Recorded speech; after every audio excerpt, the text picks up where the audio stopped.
That's great. Let me show you one thing that I just think is, I mean, because some of these are just, let's go right. Some of them are just so particular, it's crazy. Like this guy, he's got the head of an eagle, but the beak of a hawk. So you don't always take the beak as an eagle.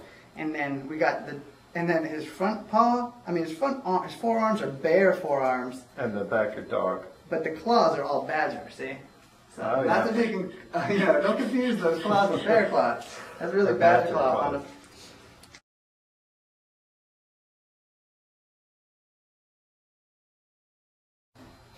And how did you come to depict animals? I mean,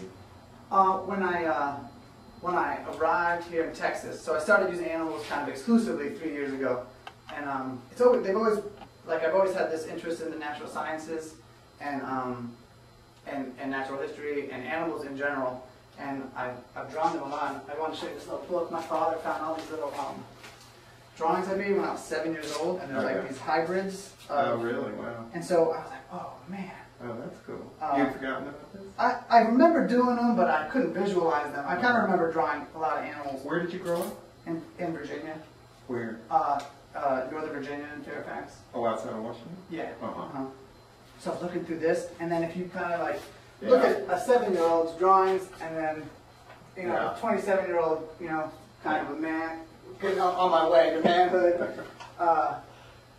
And geez, man, have I grown at all? Have I changed at all? Right. So at some point, I want to do a project here at some point where I can start making these. But So did you go to the zoo as a kid, or that kind of thing? Yeah, zoos a lot, and also a lot of. Were you a dinosaur kid? Yeah, I'm a huge dinosaur. You still? Yeah. There's right now behind this coyote I started this. There's a big giant tyrannosaur under there. Oh yeah. Yeah, but it's just. And I you wanted got to the balance idea out new things. You morphed it into the coyote. Well, I still use a lot of dinosaur imagery, but right now, no, I just wanted to hang this one up. I was trying to debate how much new stuff, or how much unfinished things I wanted to show you guys here, and how many, things I thought were a little more mature. So the Tyrannosaur's on its way. It's not quite there yet. Oh, I see. So it's I under there. meant literally under this drawing. It is. I mean, yeah. You drew it under it. It's pretty cool though. I'll just give you a sneak peek. Since and also tyrannosaurs. Oh wow.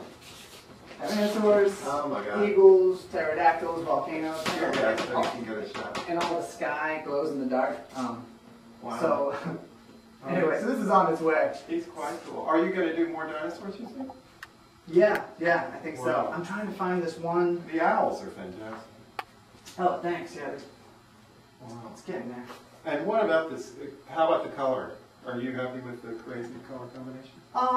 It's something that color's always kind of problematic for me. So here I'm getting excited about it, and for this I want it to be really loud. I'm getting tired now. Yeah. Okay. But that one's a little too much. So I wouldn't be surprised. The salamander at one point was really bright like that, and as it's getting older, it's kind of. Well, I think the gestures are so fantastic, and the freedom. You're doing that really. It's incredible. And I think that's why I wanted to show this one opposed to the Tyrannosaur, because one thing I keep having trouble doing is whenever I try to draw an animal, it's really easy to kind of go really literal, really fast. Yeah. And that's what I think is happening with the warbler, which is problematic. It's a little too. Right. And then when I hung this up, I was like, that's how I want to draw fur. I mean, it's explosive, it's crazy. Yeah.